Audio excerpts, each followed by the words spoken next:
बिस्मिल्लाहिर्रहमानिर्रहीम अस्सलाम वालेकुम। Welcome to this lecture. आज पॉलिटिकल साइंस वन का लेक्चर 9 है और लेक्चर 9 में हम जे.एस. मिल की पॉलिटिकल फिलोसफी के ऊपर बात करेंगे।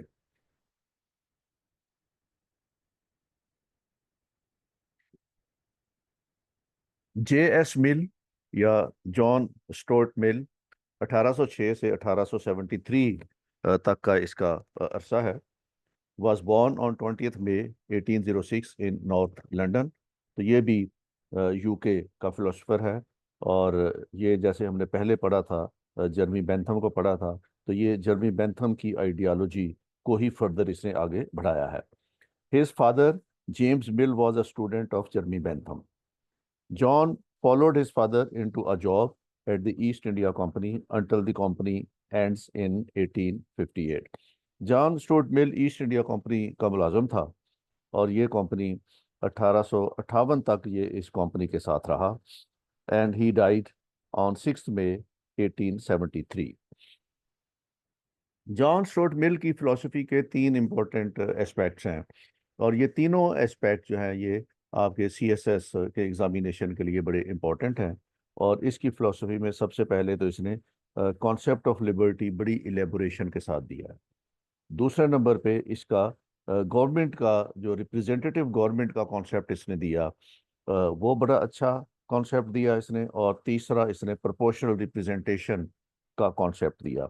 डेमोक्रेसी के आगे ये बहुत ज़्यादा डेमोक्रेसी की फेवर में था, लेकिन ये ट्रू डेमोक्रेसी नाफज करना चाहता था और उसके लिए इसने कहा कि रिप्रेजेंटेटिव गवर्नमेंट्स होनी चाहिए। और प्रोपोर्शनल रिप्रेजेंटेशन को इसने कहा कि सबसे अच्छा तरीका है तमाम कम्युनिटीज़ को किसी एक एनवायरनमेंट के अंदर या स्टेट के अंदर रिप्रेजेंट करने का मौका मिलना चाहिए। और उसकी इसने जो स्ट्रेटजी थी वो अनफोल्ड की।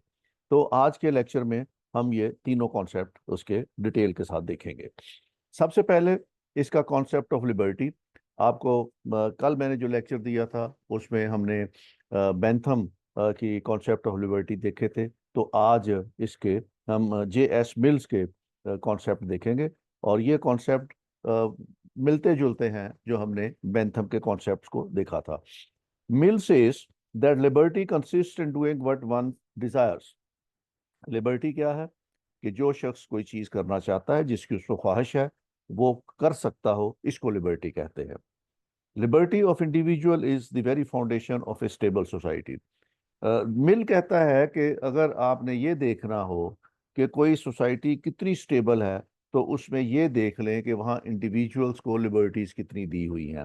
वो सोसाइटीज जहाँ लिबर्टीज ज़्यादा होंगी वो स्टेबल सोसाइटीज होंगी, और जिन सोसाइटीज के अंदर लिबर्टीज कम होंगी वो इनस्टेबल सोसाइटीज होंगी। If an individual feels that his liberty is in danger, he has the right to resist. Mill कहता है कि अगर किसी सोसाइटी के अंदर इंडिविजुअल्स की लिबर्टी को कोई खतरा हो, तो फिर लोगों को ये इख्तियार है कि वो इसको रेजिस्ट करें। If liberty is guaranteed, there will be resultant stability.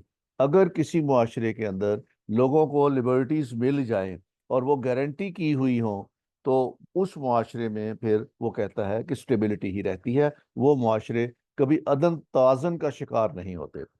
Mill is of the opinion that liberty is necessary for stability of the state. तो वो कंडीशन ये लगाता है कि अगर किसी स्टेट को आपने स्टेबल करना है, तो उसके लिए आप लोगों को लिबर्टी दें, तो स्टेट ऑटोमेटिकली स्टेबल हो जाएगी। अब मिल जो है वो उसका एक्सटेंट क्या बताता है लिबर्टी का। Mill says that states and governments activities and jurisdiction shall be confined to a maximum level। वो स्टेट की और गवर्नमेंट की एक्टिविटीज को और उसके ज्यूरिस्डिक्शन को कन्फाइन करना चाहता है कि जितना ज्यादा इनको कन्फाइन कर ले स्टेट्स को और गवर्नमेंट की एक्टिविटीज को, उतनी ही लोगों के पास रिजल्टेंटली ज्यादा लिबर्टी आएगी। Individual should be given liberty in maximum aspect of life. और लोगों को जिंदगी के मैक्सिमम एस्पेक्ट्स जो हैं लाइफ के, उसके अंदर लिबर्टी देनी चाहिए। और स्टेट जो है वो लोगों की लिबर्टीज के अंदर कतन इंटरफियर ना करे, लोगों को आज़ाद छोड़ दे ताकि वो अपनी लिबर्टीज को एंजॉय करें। There are two aspects of life, personal aspect and social aspect. Mill कहता है कि लाइफ के दो एस्पेक्ट हैं, एक पर्सनल एस्पेक्ट है और एक उसका सोशल एस्पेक्ट है। इन पर्सनल और domestic aspect people must be given full liberty. जो पर्सनल मैटर्स हैं या जो फैमिली मैटर्स हैं, जो डोमेस्टिक के मैटर हैं, मिल कहता है उन मैटर्स में लोगों को 100% लिबर्टी देनी चाहिए, वहां स्टेट किसी सूरत में इंटरफियर ना करे। While in social aspects, state may interfere for maintaining a balanced social order। और जो सोशल एस्पेक्ट्स हैं, जो पूरी कम्युनिटी को फॉलो करने पड़ते हैं, तो उसमें वो उस हद तक इंटरफियर कर सकती है कि मुआशरे के अंदर एक बैलेंस सोशल ऑर्डर कायम किया जा सके। जो पर्सनल मैटर्स हैं उसमें स्टेट कतई इंटरफियर ना करे, और जो सोशल मैटर्स हैं उसमें उस हद तक इंटरफियर करे कि मुआशरे में एक तवाज़न कायम रह सके। Freedom of moral life, state has nothing to do with morality. Mills कहता है कि मोरालिटी सोसाइटी ने खुद अपनी बनानी होती है, उसके नाम्स खुद बनाने होते हैं। तो स्टेट को कोई गर्ज नहीं होनी चाहिए कि मुआशरा अपने लिए मोरालिटी के क्या स्टैंडर्ड्स बनाता है। मोरालिटी स्टेट को इम्पोज नहीं करनी चाहिए, इन्फोर्स नहीं करनी चाहिए। Human moral aspect of life should be totally freed of state interference. लोगों ने आपस में एक दूसरे के साथ कैसे मिलना है और उसमें उन्होंने उसके नॉर्म्स क्या बनाने हैं, ये लोगों पे छोड़ दिया जाए। स्टेट उसमें किसी हद तक इंटरफियर ना करे, ये लोगों का मामला है, लोग अपने मामलात मोरालिटी के वो खुद हल करें। Sometimes difficulty must be faced in order to achieve greater liberty. कभी डिफिकल्ट सिचुएशन भी आ सकती है मुआशरे के अंदर, और लोगों को अपनी लिबर्टी अचीव करने के लिए बहुत सी मुश्किलात का सामना करना पड़ सकता है। तो मिल्स कहता है it is better to be Socrates dissatisfied than a fool satisfied, and it is better to be a human being dissatisfied than a pig satisfied. तो वो इसको कहता है कि अगर मुश्किल सिचुएशंस भी आ गई हैं तो उसमें भी इंसान ने सरवाइव करना है और उसमें अपनी जिंदगी उसने बेहतर बनाने की तगोदो करती रहनी है। Selfishness and self motives are against the basic principles of liberty. मुआशरे में जितनी सेल्फिशनेस होगी या जितने सेल्फ मोटिव्स लोग प्रमोट करेंगे, उतना ही लिबर्टी के basic liberty principles of liberty के ये अगेंस्ट है, उतनी ही लिबर्टी कम होती जाएगी, कर्टेल होती जाएगी। अगर लोग सेल्फिश होंगे या उनके पर्सनल मोटिव्स होंगे जिनके लिए वो काम कर रहे हों, तो उन माशरों में लिबर्टी जो है वो बतदरीज कम होती जाएगी। Difficult situation must be faced with bravery because this is must to guard liberty. और अगर मुश्किल सूरत हाल आ जाए, ऐसी हुकूमतें आ जाएं जो उनकी लिबर्टी को कर्टेल करने की कोशिश कर रहे हों, तो ऐसे सूरत में लोगों को बड़ी बहादुरी का मुजाहरा करना पड़ता है ताकि वो अपनी लिबर्टी को गार्ड कर सकें। अब बेंथम की तरह मिल भी यही कहता है कि एक शख्स की लिबर्टी दूसरों को इरिटेट ना करे। A man can enjoy full liberty but he is morally bound not to irritate others liberty. हर शख्स को ये हक है कि वो अपनी लिबर्टी को कंप्लीटली एंजॉय करे, लेकिन वो जब अपनी लिबर्टी को एंजॉय कर रहा हो तो उसको दूसरों की लिबर्टी में इंटरफियर करने की ज़रूरत नहीं है, और वो कर नहीं सकता, और वो दूसरों की लिबर्टीज़ में इंटरफियर करके उनको इरिटेट नहीं कर सकता। वो सिर्फ अपनी लिबर्टीज़ को एंजॉय करे, दूसरों की लिबर्टी में मुदाखलत ना करे, या उसकी अपनी लिबर्टी को एंजॉय करने में अगर दूसरे लोग इरिटेट हो रहे हैं तो उस शख्स को ऐसा हक हासिल नहीं है। The liberty of the individual must be thus far limited, he must not make himself a nuisance to the other people. तो जब कोई शख्स अपनी लिबर्टी को एंजॉय कर रहा हो इन हिज इंडिविजुअल कैपेसिटी, तो उसको ये हक हासिल नहीं है कि वो दूसरे लोगों के लिए नुइसेंस बन जाए, दूसरे लोगों के लिए तकलीफ का बायस बन जाए। The only limitation on human liberty is that he should not crush others interest and liberties for his own सेक। एक ही कंडीशन है लिबर्टी के ऊपर, एक ही लिमिटेशन है लिबर्टी के ऊपर, और वो कंडीशन और लिमिटेशन ये है कि वो दूसरों की लिबर्टीज को और दूसरों के इंटरेस्ट को क्रश ना करे। अपने मकासद के हसूल के लिए, अपनी लिबर्टीज के हसूल के लिए वो दूसरों की लिबर्टी और दूसरों के इंटरेस्ट जो हैं उनको किसी भी तरीके से क्रश नहीं कर सकता। जहां तक स्टेट इंटरफेरेंस की बात है, मिल्स इसको भी डिनाई करता है। Mill confines state's interference in human life. वो स्टेट की इंटरफेरेंस को भी कर्टेल करता है, वो स्टेट की इंटरफेरेंस को भी कन्फाइन करता है। वो कहता है कि स्टेट को लोगों की लिबर्टीज में इंटरफियर करना ही नहीं चाहिए, उनको आजाद छोड़ देना चाहिए। State interference is legitimate only when general interest और law and order situation is in danger. State सिर्फ उस वक्त इंटरफियर कर सकती है जब मुआशरे में बिगाड़ की सूरत हाल पैदा होने का खतरा हो, जब मुआशरे में law and order situation create होने का खतरा हो, जब ये खतरा हो कि लोग अब एक दूसरे की जान और माल, इज्जत और आबरू की हिफाजत नहीं करेंगे, उस वक्त लेजिटिमेट है स्टेट के लिए कि वो इंटरफियर करे। जब तक लोगों की लिबर्टी एंजॉय करने से मुआशरे को किसी किस्म की मुश्किल दुश्वारी नहीं होती, उस वक्त तक मिल कहता है कि स्टेट इंटरफियर ना करे। जब वो पॉइंट आ जाए कि लोग अपनी लिबर्टी को एंजॉय करते वक्त लॉ एंड ऑर्डर की सिचुएशन पैदा करें, तो फिर स्टेट को उस हद तक इंटरफियर करना चाहिए कि वो लॉ एंड ऑर्डर सिचुएशन को मेंटेन कर सके। Legal confinements are mere to support politics and politics is against establishment of a healthy society. अगर हम किसी को गिरफ्तार करते हैं, किसी के खिलाफ कानूनी एक्शन लेते हैं, तो वो कहता है कि ये महज एक सियासत है, और सियासत जो है वो एस्टेब्लिशमेंट के हाथ में एक टूल है जिससे वो लोगों की लिबर्टीज को क्रश करते हैं। और इस तरह का काम जो है वो मुआशरे के लिए कोई सेहतमंद रुझान पैदा नहीं करता। इसलिए गवर्नमेंट को जो लीगल एक्शंस हैं उनको कम से कम करना चाहिए और लीगल एक्शंस को कन्फाइन करना चाहिए, ताकि लोगों की लिबर्टीज जो है वो मुतासर ना हो। फिर मिल ये कहता है कि जहाँ पे रूल ऑफ मेजॉरिटी हो, जहाँ पे अक्सरियत का हुकूमत बन जाए, तो वो फिर माइनॉरिटी के लिए डिक्टेटरशिप का रोल प्ले करती है, वो इसके भी खिलाफ है।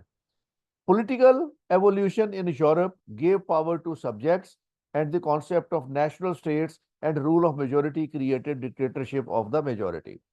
जब हम डेमोक्रेसी की बात करते हैं, अक्सरियत की गवर्नमेंट की बात करते हैं, तो मिल्स कहता है कि अगर इस तरह की गवर्नमेंट बना ली जाए तो वो माइनॉरिटी के लिए फिर डिक्टेटरशिप कायम कर देती है, तो वो इसके भी खिलाफ है। सच आइडियाज कन्फाइंड ह्यूमन लिबर्टीज। इस तरह की जो मेजोरिटी की गवर्नमेंट बना दें और वो माइनॉरिटी के लिए अगर डिक्टेटरशिप का रोल प्ले करती है, तो ये भी ह्यूमन लिबर्टी के खिलाफ है। Mill dislikes dictatorship of the majority. वो मेजोरिटी की डिक्टेटरशिप के भी खिलाफ है, वो मकसरियत के लोगों की हुकूमत बनाने के भी खिलाफ है। वो कहता है किसी भी सूरत में कम्युनिटी के अंदर या मुआशरे के अंदर मेजोरिटी की डिक्टेटरशिप नहीं होनी चाहिए। अगर मेजोरिटी की डिक्टेटरशिप हो गई है तो वो फिर माइनॉरिटी की लिबर्टीज को इन्फ्रिंज करेंगे। Liberty is necessary for player. The actual spirit of society and real player is guaranteed by the individual liberty. मुआशरे में जो सबसे ज्यादा प्लेयर है वो है ही उस सूरत में जब इंडिविजुअल्स को उनकी वो लिबर्टीज दे दी जाएं। A confined person who is under the clutches of state supreme power has no player at all. तो जो लोग कन्फाइन किए हुए हों, जो उनकी लिबर्टीज कर्टेल की हुई हों, स्टेट की तरफ से की हुई हो, वो प्रिजन में हो, वो जेल में हो, वो सजा भुगत रहे हो, तो वो कहता है कि उनके लिए चूंकि लिबर्टीज कन्फाइन हुई हुई है, इसलिए उनकी जिंदगी के अंदर कतन किसी किस्म की भी कोई प्लेयर नहीं होती। और ये अगर वो जेल में ना भी हो, वो बाहर भी हो, और गवर्नमेंट ने उनकी लिबर्टीज कन्फाइन की हुई हो, तो तब भी वो लोग अपनी लाइफ की प्लेजर्स को एंजॉय नहीं कर सकते। But preserving state and happy society, Mill imposes two limits. Mill दो लिमिट्स इम्पोज करता है कि किस तरह एक सोसाइटी को या कम्युनिटी को हैप्पी रखा जा सकता है। First, no liberty to harm others and to protect one self from harming by others. तो सबसे पहली कंडीशन वो क्या लगाता है कि लिबर्टी जो है वो किसी दूसरे शख्स को किसी सूरत में हार्म ना करे, ना कोई दूसरा शख्स किसी की लिबर्टी के अंदर हायल हो। पहली कंडीशन वो ये लगाता है, एक शख्स की लिबर्टी कतअन ऐसी ना हो कि वो दूसरे अशखास को तकलीफ पहुंचा रहा हो या हार्म पहुंचा रहा हो, तो उस वक्त तक वो कहता है कि ये वाहिद कंडीशन है लिबर्टी के लिए। दूसरी, to strive to protect the liberties. दूसरी कंडीशन ये है कि अवाम को चाहिए कि वो हमेशा अपनी लिबर्टीज को प्रोटेक्ट करने की जद्दोजहद करते रहें। अगर लोग ये जद्दोजहद नहीं करेंगे तो हुकूमत उनकी लिबर्टीज को कर्टेल करती जाएगी, हुकूमत अपनी पावर्स को बढ़ाती जाएगी, और जब वो पावर्स को बढ़ाएगी तो उससे ह्यूमन लिबर्टीज कर्टेल होती जाएंगी, और उससे लोगों को प्लेयरेबल लाइफ जो है उसके इम्कानात कम होते जाएंगे। तो ये दो कंडीशंस मिल लगाता है। अब मिल कहता है कि जो पर्सनल अफेयर्स हैं, state should deal only those affairs which are of collective interest. State को सिर्फ उन मामलात में पढ़ना चाहिए जो मुआशरे के कलेक्टिव इंटरेस्ट हैं। Mill strongly supports freedom of thoughts and freedom of creed. तो जो शख्स किसी शख्स के जाती अवामिल हैं उसमें स्टेट्स को नहीं पढ़ना चाहिए। वो उसको फ्रीडम होनी चाहिए थॉट्स की भी, और फ्रीडम होनी चाहिए वो क्रीड की भी, फ्रीडम होनी चाहिए उसको रिलीजन की भी। तो वो कहता है कि जो इज्तिमाई मामलात हैं स्टेट सिर्फ उनमें जो है वो इंटरफियर करे। जो पर्सनल मैटर्स हैं लोगों के, एक शख्स क्या सोच रहा है, क्या कर रहा है, कौन सा मजहब अपना रहा है, कौन से ख्यालात प्रोपेगेट कर रहा है, स्टेट को इससे कोई गर्ज नहीं होनी चाहिए। All these aspects of human life, which he himself can manage, should be out of the government control. जो मामलात अशखास आपस में खुद हैंडल कर सकते हैं, उनको मैनेज कर सकते हैं, उसमें स्टेट को इंटरफियर नहीं करना चाहिए, ना स्टेट को उन चीज़ों के ऊपर कोई कंट्रोल रखना चाहिए। तो मिल जो है वो स्टेट के कम से कम कंट्रोल की बात करता है कि स्टेट को लोगों की जाती जिंदगियों के अंदर कतन किसी भी किस्म की कोई मुदाखलत नहीं करनी चाहिए। ये लोगों पे छोड़ देना चाहिए कि लोग अपने मामलात को किस तरीके से सेटल करते हैं। Government should protect these liberties. Government का काम सिर्फ ये है कि जो लिबर्टीज सिटीजन्स को मिली हुई है, गवर्नमेंट उन लिबर्टीज को प्रोटेक्ट करे। He believes in maximum individual liberty but wants individual not to harm others. वो लोगों को मैक्सिमम इंडिविजुअल लिबर्टी देने की बात कर रहा है, और साथ ही लोगों को ताकीद भी कर रहा है कि आप दूसरों की इंडिविजुअल लिबर्टी के अंदर हाइल ना हो और उनको हार्म ना करें।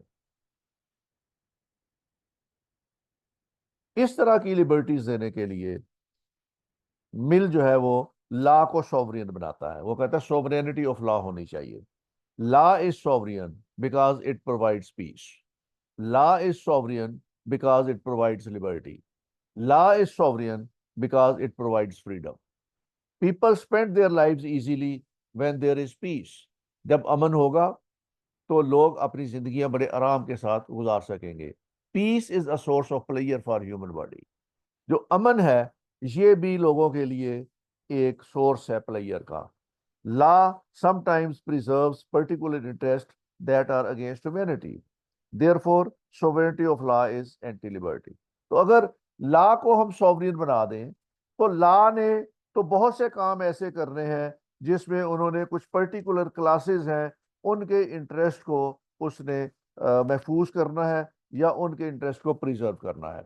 तो इसलिए बाज दफा आप देखते हैं कि लॉ जो है वो एंटी लिबर्टी का काम भी करता है, वो लोगों की लिबर्टीज को कर्टेल करता है। जितने किसी मुआशरे के अंदर लॉज बनाते जाओगे उतनी ही लोगों की लिबर्टीज कर्टेल होती जाएंगी। जितने लॉ कम होंगे, जितने लॉज महदूद होंगे, उतनी ही लोगों की लिबर्टीज ज्यादा होगी। तो जिन मुआशरों में लॉज ज्यादा होते हैं वहां लोगों की लिबर्टीज कर्टेल होती हैं। जिन मुआशरों में लॉज की तादाद कम होती है वहां लोगों की लिबर्टी इंश्योर होती है।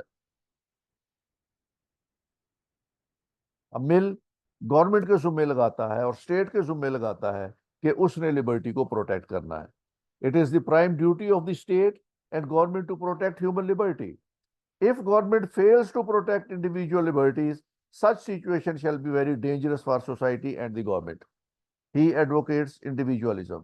तो स्टेट का पर्पस ही ये है कि वो लोगों की लिबर्टी का एहतराम करे।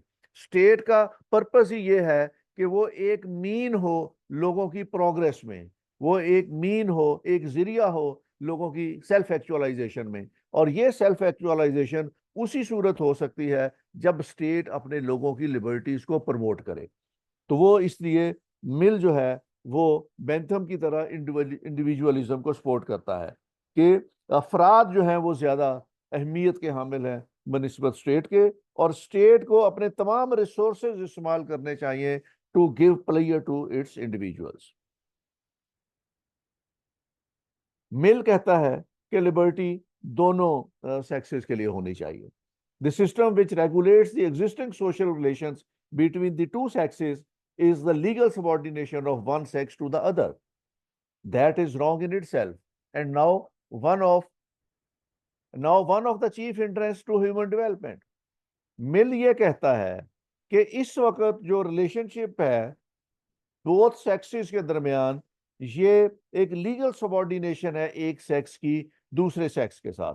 वो कहना ये चाहता है कि इस वक्त जो हमारे यहाँ लीगल सबॉर्डिनेशन है वो ख्वातीन की है और मर्द जो है वो सुपीरियर गिने जाते हैं। तो ये एक चीफ हिंड्रेंस है ह्यूमन इंप्रूवमेंट में कि ऐसे माहौल में जहाँ पे एक सेक्स को सुपीरियरिटी दे दी जाए, वहां दूसरा सेक्स जो है उसकी ह्यूमन इंप्रूवमेंट नहीं होती। Liberty should be guaranteed to both the sexes without discrimination. वो कहता है कि दोनों सेक्सेस को लिबर्टी देनी चाहिए, और जब आप लिबर्टी दे रहे हो, जब राइट्स दे रहे हो, तो उसमें सेक्स की बेसिस पे डिस्क्रिमिनेशन नहीं करनी चाहिए। It is not justice to give liberty to half male population. तो ये कोई इंसाफ नहीं है कि आप सिर्फ मर्दों के हकूक दे दें और मर्द जो है अपने हकूक एंजॉय करें और एक प्लेयरेबल लाइफ गुजारें, और उसके मुकाबले में ख्वातीन हैं उनके हकूक ना हो और वो सिर्फ लिबर्टी हाफ पॉपुलेशन को हो। तो जिन मुआशरों में हाफ पॉपुलेशन को लिबर्टी मिलती है वहां पे जस्टिस नहीं होता और वहां पे मुआशरा तरक्की नहीं करता। तो लिबर्टी के इस कॉन्सेप्ट को आगे बढ़ाते हुए मिल कहता है कि मुआशरे के अंदर लोगों के पास ये राइट होना चाहिए कि वो अपनी पर्सनल प्रॉपर्टी मेंटेन कर सकें, एक्वायर कर सकें, मैनेज कर सकें। Human evolution and happy life needs personal property. ये भी एक प्लेयर है to having a personal property. एक हैप्पी लाइफ के लिए पर्सनल प्रॉपर्टी का होना बहुत जरूरी है। Personal property increases sense of responsibility in individuals. It helps in developing patriotism. Property से पेट्रियोटिज्म भी आता है। तो मिल इस फेवर में है कि लोगों को पर्सनल प्रॉपर्टी एक्वायर करनी चाहिए, उससे एक तो लिबर्टी, हैप्पी लाइफ, और दूसरा उसके अंदर पेट्रियोटिज्म डेवलप होता है। All people must be allowed to get maximum property but through legitimate means. लोगों को ये इख्तियार होना चाहिए कि वो लेजिटिमेट मीन्स के जरिए अपनी प्रॉपर्टी एक्वायर कर सकें। वन शुड नॉट स्नैच और डिस्ट्रॉय अदर्स प्रॉपर्टी। तो यहां भी वो यूटिलिटेरियनिज्म का कॉन्सेप्ट अपनाते हुए कहता है कि अगर आपने अपने राइट्स लेने हैं, प्लेयर्स लेनी है, आपने प्रॉपर्टी बनानी है, तो वो लॉफुल मीन से हो, और किसी शख्स को ये इख्तियार नहीं होना चाहिए कि वो दूसरों की प्रॉपर्टी को डैमेज करे या डिस्ट्रॉय करे।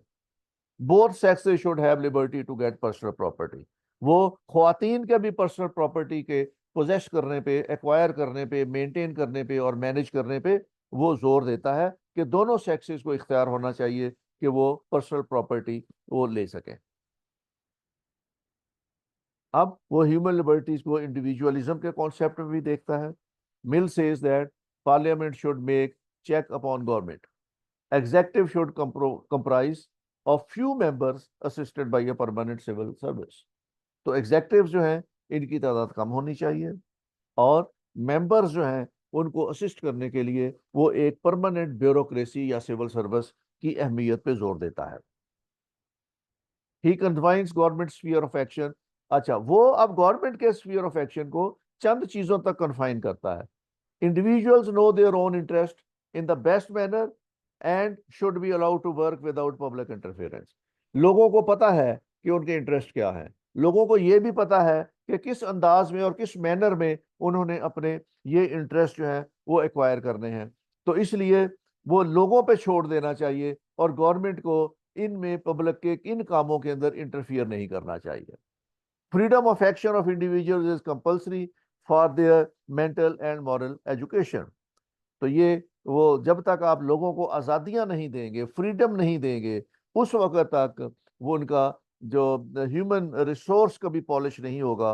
वो पॉलिश उसी वक्त होगा जब आप उसको फ्रीडम देंगे, मेंटल फ्रीडम देंगे और उसको मॉरल एजुकेशन देंगे, तब जाके वो उनकी जो सेल्फ एक्चुअलाइजेशन है वो मुकम्मल होगी।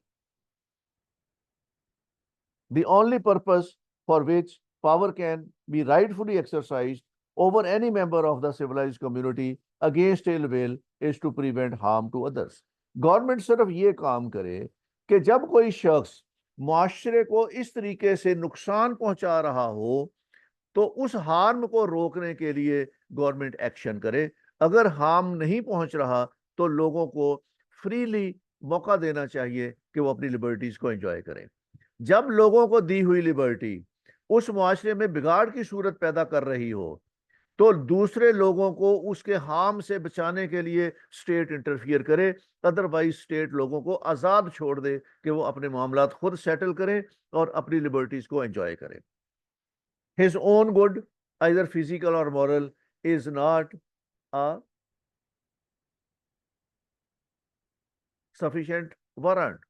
सिर्फ ये कह देना कि किसी एक शख्स का फिजिकल और मॉरल उसके अपने लिए अच्छा है तो ये काफी सबूत नहीं है। स्टेट को उस वक्त इंटरफियर करना चाहिए जब दूसरों की लिबर्टी को हार्म हो रहा हो। अब ये तो उसकी लिबर्टी हो गई। इस पे बहुत इंपॉर्टेंट है ये मिल्स का लिबर्टी का कॉन्सेप्ट, इस पे क्वेश्चन आते हैं। अब थोड़ा सा मैं आपको इसका ओवरव्यू रिप्रेजेंटेटिव गवर्नमेंट का भी दे दूं कि वो किस चीज को रिप्रेजेंटेटिव गवर्नमेंट कहता है। Mill was a great advocate of individual liberty and favours such a form of government which has democratic spirit. वो ऐसी गवर्नमेंट को सपोर्ट करता है जिसमें डेमोक्रेटिक स्पिरिट हो। He wanted such government which composed of territorial representation, territorial representative। वो ऐसी government बनाने का चाहता है जिसमें उस स्टेट के तमाम इलाकों से लोगों के नुमाइंदे आए और मिलकर हुकूमत बनाए। वो किसी एक इलाके की अक्सरियत की बुनियाद पर हुकूमत बनाने की फेवर में नहीं है। वो किसी एक इलाके की पॉलिटिकल स्ट्रेंथ की वजह से वहां के लोगों पर मुश्तमिल हुकूमत बनाना नहीं चाहता। वो चाहता है कि हुकूमत ऐसी बने जिसमें उस स्टेट के और मुल्क के कोने कोने से लोग आके उस हुकूमत में शामिल हो और वो हुकूमत कायम करे। टेरिटोरियल रिप्रेजेंटेशन, हर इलाके की नुमाइंदगी गवर्नमेंट के अंदर होनी चाहिए। अगर किसी इलाके को आप छोड़ दें नुमाइंदगी में से तो वो कहता है कि ये ट्रू रिप्रेजेंटेटिव गवर्नमेंट नहीं होगी, ये ट्रू डेमोक्रेटिक स्पिरिट नहीं होगी। डेमोक्रेटिक स्पिरिट उसी सूरत में बन सकती है जब उस मुल्क के कोने कोने से हर जगह से लोगों के नुमाइंदे आके वहां बैठे और वो हुकूमत बनाए। Those representative would be elected by the people and they would administer state affairs। और ये रिप्रेजेंटेटिव जो है ये लोग चुन के भेजे। Representative government is that which is comprised of territorial representative. तो जिसको हम रिप्रेजेंटेटिव गवर्नमेंट कहते हैं वो होती ही वो है जहां उस मुल्क के और स्टेट के हर इलाके से, हर टेरिटरी से लोग जो है वो इलेक्ट होके आए हों और वो हुकूमत का हिस्सा बने। अब मिल के मुताबिक रिप्रेजेंटेटिव गवर्नमेंट के फीचर्स क्या हैं? सबसे पहला फीचर है उसका, that is sovereignty. Sovereignty is vested in the entire community. अब वो उनका कॉन्सेप्ट जो है मिल का सॉवरेनिटी का वो ये है कि कम्युनिटी सॉवरेन है। Every citizen not only participates in expressing the sovereign will, but sometimes practically take part in discharging of some public functions। तो हर सिटीजन जो है वो एक्सप्रेस करता है पब्लिक इसमें सॉवरेन विल को, वो किसी ना किसी तरीके से वो अपने फंक्शन डिस्चार्ज करता है, जो पब्लिक फंक्शंस हैं वो उसमें पार्टिसिपेट करता है, उसमें हिस्सा लेता है और इस तरीके से वो सॉवरेन विल को एक्सप्रेस कर रहा होता है जो एंटायर कम्युनिटी की है। This concept of government is democratic और रिप्रेजेंटेटिव। वो कहता है कि ये जो कॉन्सेप्ट है जिसका हम कहते हैं गवर्नमेंट का, ये डेमोक्रेटिक है कि हर शख्स जो है वो गवर्नमेंट के मामलात में शरीक हो और अपना हिस्सा ले। दूसरा वो कहता है parliamentary spirit. Mill theory of representative government is source to develop parliamentary democracy. कि पार्लियामेंट्री डेमोक्रेसी जो है उसके अंदर ये स्पिरिट है कि वो एक रिप्रेजेंटेटिव गवर्नमेंट होती है। It is because parliament is composed of elected territorial representatives. क्योंकि पार्लियामेंट जो है वो टेरिटोरियल रिप्रेजेंटेटिव पे मबनी होती है। वो हर हलके से एक एक बंदा चुन के आगे आया होता है और वो अपनी टेरिटरी को रिप्रेजेंट कर रहा होता है। English Parliament is the best example of representative system which is free and ensures individual liberty। तो वो जो पार्लियामेंट्री सिस्टम है इंग्लैंड का, वो उसको आइडियल मानता है कि वो एक रिप्रेजेंटेटिव सिस्टम है, जो इलाके के तमाम टेरिटरीज जो हैं उसके रिप्रेजेंटेटिव वहां बैठते हैं। Mill is against the single person's rule. Mill discard rule of single person because it is the dictatorship of a single person। वो एक शख्स की हुकूमत के खिलाफ है। वो कहता है कि ये डिक्टेटरशिप है। Interest of dictator often contradicts with the general interest. जो डिक्टेटर है उसके इंटरेस्ट आम लोगों के इंटरेस्ट से कंट्राडिक्ट कर रहे होते हैं, इसलिए डिक्टेटर जो है वो ह्यूमन लिबर्टीज को कर्टेल करके रखता है। A single ruler administrator states affairs according to the sweet will, and he tries to save his rule through the act either in favor or against general interest। तो single ruler का काम क्या है कि वो अपने इंटरेस्ट को watch करे, अपने इंटरेस्ट का सेफ गार्ड करे, और बाज दफा उसके ये इंटरेस्ट जनरल पब्लिक के इंटरेस्ट के अगेंस्ट होते हैं। He may rob human liberties to preserve his power. तो वो अपनी पावर को दवाम देने के लिए, अपनी पावर को कायम रखने के लिए वो ह्यूमन लिबर्टीज को कर्टेल करता है। तो इस तरह वो अपना इक्तदार को तूल देने की कोशिश करता है। It is better that people should make a government comprised of the elected territorial representative। तो उसका हल यही है, वो कहता है कि लोग जो है वो ऐसी हुकूमत बनाएं जो टेरिटोरियल रिप्रेजेंटेटिव हो, जिसमें हर इलाके के लोग और उनके नुमाइंदे शामिल हों। These territorial representative will run their system keeping in view general needs of their society।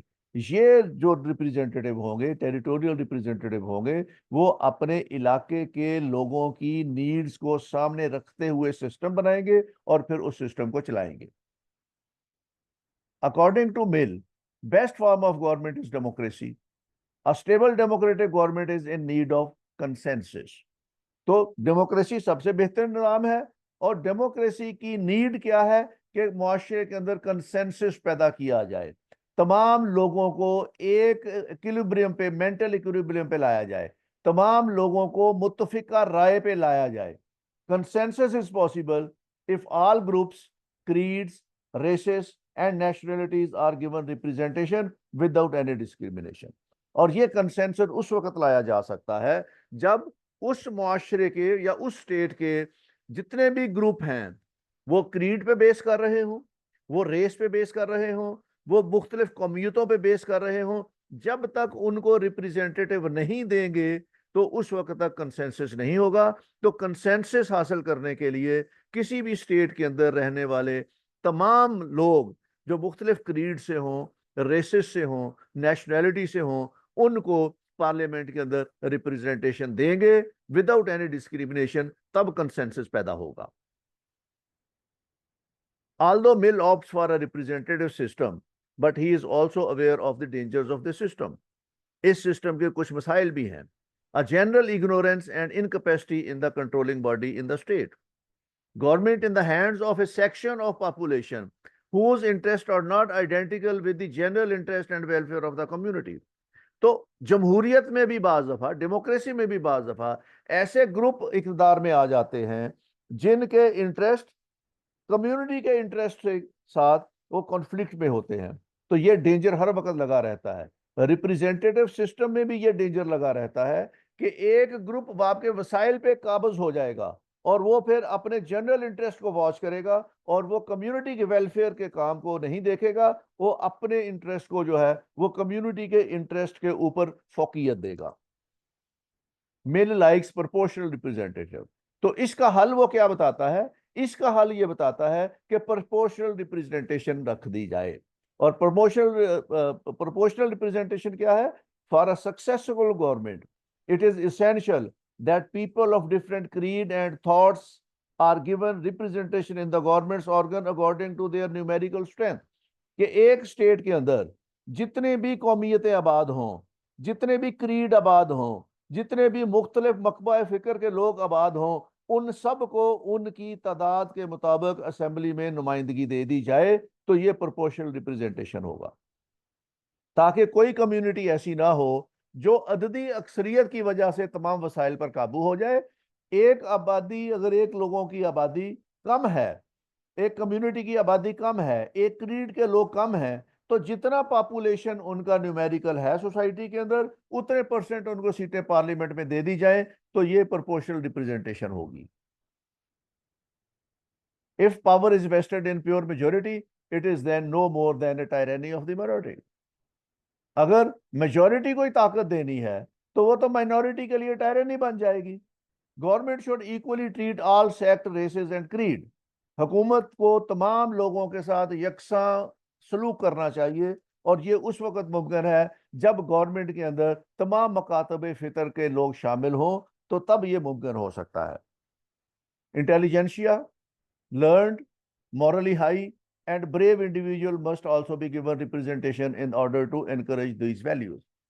तो वाज भाई ये होता है कि आपकी इंटेलिजेंशिया या पढ़े लिखे लोग या मॉरली हाई लोग ये इलेक्शन लड़ के आगे नहीं जा सकते। तो वो कहता है कि इन लोगों के लिए सीटें मखसूस होनी चाहिए, ताकि कौम इनकी उन सलाहियतों से फायदा उठा सके।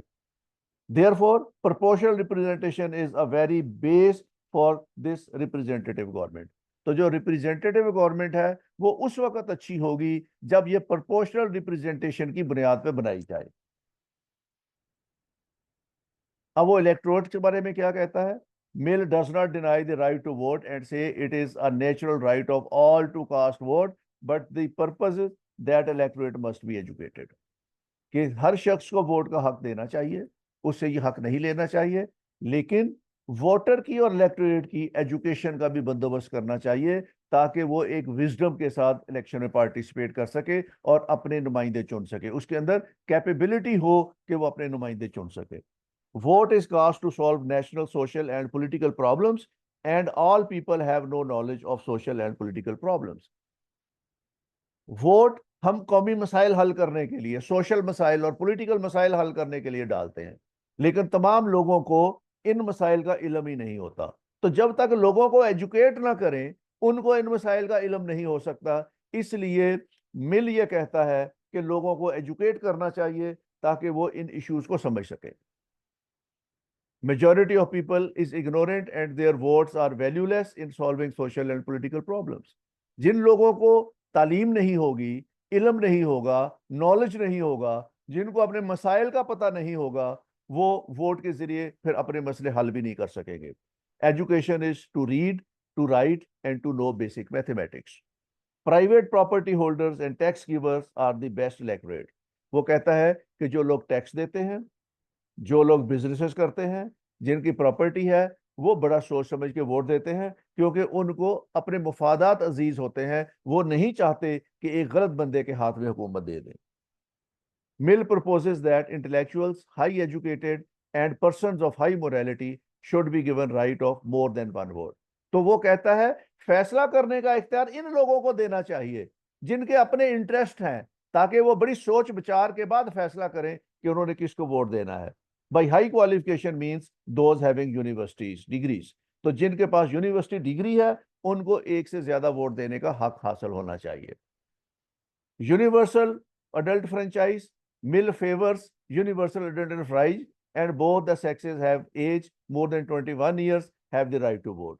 Mill advocates public voting system and dislikes ballot system which may cause injustice and which plants dishonesty. वो कहता है खुले आम वोट देना चाहिए, दिखा के बता के वोट देना चाहिए कि मैं किसको वोट दे रहा हूं।